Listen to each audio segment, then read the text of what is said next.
Hello everyone. Last వీడియోలో మీకు Z facilitator training ప్రోగ్రామ్‌కి ఎలా అప్లై చేయాలనేసి మీకు గైడ్‌లైన్స్ ఇచ్చాను.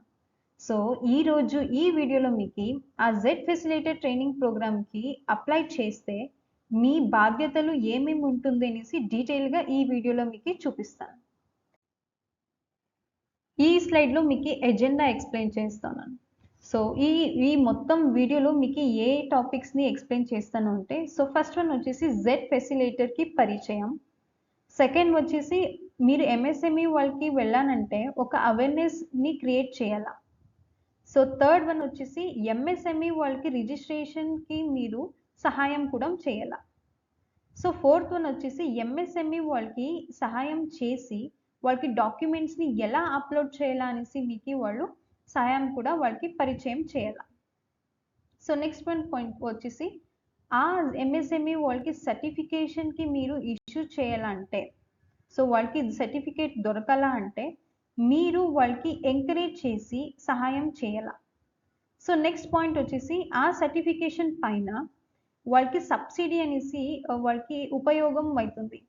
దీన్ని ఎంఎస్ఎంఈ వాళ్ళకి ఎలా యూజ్ అయితుంది? ఎలా వాళ్ళకి పరిచయం అయితుంది? ఎలా వాళ్ళకి ఉపయోగం అయితుంది అనేసి ఈ డీటెయిల్‌గా మీకు ఎక్స్‌ప్లెయిన్ చేస్తాను. ఆర్ఎస్‌జే పరిచయం.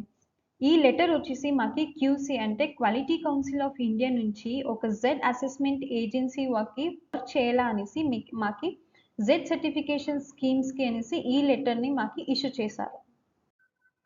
జెడ్ ఫెసిలిటేటర్ పరిచయం.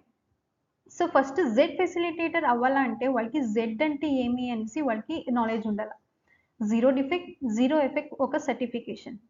ఈ ఒక సర్టిఫికేషన్ నుంచి వాళ్ళకి ఎలా ప్రభావం పడుతుంది అంటే, వాళ్ళ నాణ్యత నిర్మాణం వ్యవస్థ నుంచి ఇంప్రూవ్ చేసేదానికి, లేకపోతే వాళ్ళ పర్యావరణ ప్రభావాన్ని తగ్గించేదానికి ఈ సర్టిఫికేషన్‌ని స్టార్ట్ చేశారు. ఈ జెడ్ ఫెసిలిటేటర్ వాళ్ళ ముఖ్యం పాత్ర ఏముంటుంది అంటే, ఈ ఫెసిలిటేటర్ వాళ్ళకి ఎంఎస్ఎంఈ వాళ్ళకి సర్టిఫికేషన్ ఇష్యూ చేసేదానికి ఎలా సహాయం చేస్తారు? రిజిస్ట్రేషన్ చేసేసి డాక్యుమెంట్స్‌ని అప్‌లోడ్ చేసేసి వాళ్ళకి సర్టిఫికేట్ నుంచి వాళ్ళకి ఇష్యూ చేయాల. సో, ఆ ఇష్యూ చేయాలంటే ఫెసిలిటేటర్ వాళ్ళకి సహాయం చేయాల. జెడ్ ఫెసిలిటేటర్ వాళ్ళ బాధ్యతలు.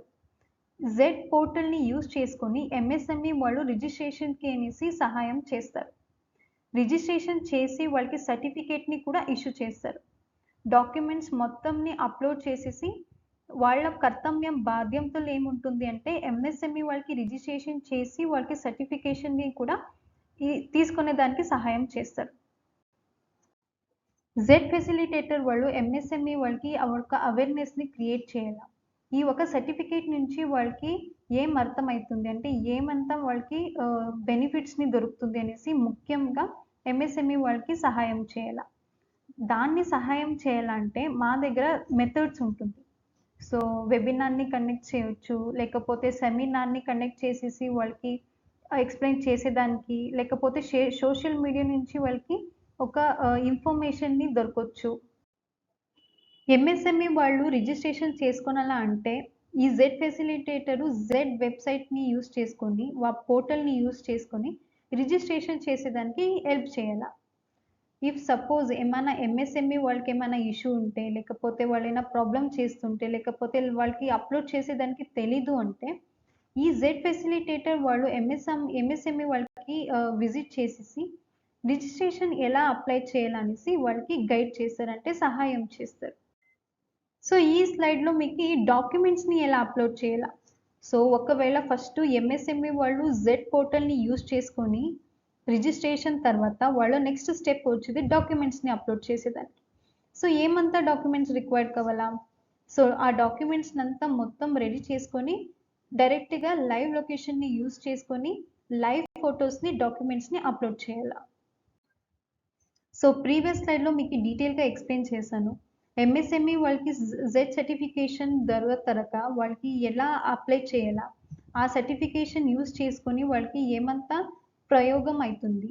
సో, ఇది వచ్చేసి మార్కెట్‌ని ఇంక్రీజ్ చేస్తుంది. అంటే వాళ్ళ ఇండస్ట్రీలో ఉండేది ఏమన్నా ప్రొడక్ట్స్ నుంచి కానీ, లేకపోతే వాళ్ళ క్వాలిటీని ఇంప్రూవ్ చేసేదానికి, లేకపోతే ఏదైనా పైన వాళ్ళేమైనా ఇన్వెస్ట్ చేసింటే దాని పైన వాళ్ళకి సబ్సిడీ దొరుకుతుంది. సో ఇదంతా వచ్చేసి సర్టిఫికేషన్ పైన వాళ్ళకి ఉపయోగం పడుతుంది. జెడ్ ఎంఎస్ఎంఈ వాళ్ళు ఈ జెడ్ సర్టిఫికేషన్‌ని తీసుకున్న తర్వాత వాళ్ళకి ఎలా బెనిఫిట్స్‌ని యూజ్ చేసుకోవాలని అనేసి వాళ్ళకి తెలీదు. సో, అప్పుడు జెడ్ ఫెసిలిటేటర్ ఉంటారు. వాళ్ళు ఏం చేయాలా? వాళ్ళకి సహాయం చేయాలా? ఫినాన్షియల్ వాళ్ళకి ఎలా యూజ్ అయితుంది? ఆ సర్టిఫికేషన్ యూజ్ చేసుకొని వాళ్ళకి ఫినాన్షియల్ సపోర్ట్ ఎలా ఇయ్యాలా అనేసి జెడ్ ఫెసిలిటేటర్ వాళ్ళు సపోర్ట్ చేయాలా. జెడ్ ఫెసిలిటేటర్ మీరేమన్నా అవ్వాలా అనుకుంటే, ఈ రిజిస్ట్రేషన్‌ని మీరు ఫిల్ చేయాలా. అంటే ఈ లింక్ పైన మీరు క్లిక్ చేస్తే, మీరు జెడ్ ఫెసిలిటేటర్ అవ్వచ్చు. ఆ పొజిషన్ నుంచి మీరు జెడ్ ఎంఎస్ఎంఈ వాళ్ళకి సర్టిఫికేషన్‌కి హెల్ప్ చేయొచ్చు. సో, ప్రీవియస్ స్లైడ్‌లో మీరు రిజిస్ట్రేషన్ ప్రాసెస్ చేసేటప్పుడు మీకేమన్నా డౌట్ ఉంటే, లేకపోతే మీకేమన్నా క్లారిఫికేషన్ కావాలా అంటుంటే, మీకు డిస్‌ప్లేలో మీకు 3 మెంబర్స్‌ని మొబైల్ నంబర్‌ని పెట్టాను. అటాచ్ చేశాను. మీరు ఎవరినొచ్చి నన్ను కాంటాక్ట్ చేసేసి మీకేమన్నా డౌట్స్ ఉంటే క్లారిఫై చేయొచ్చు.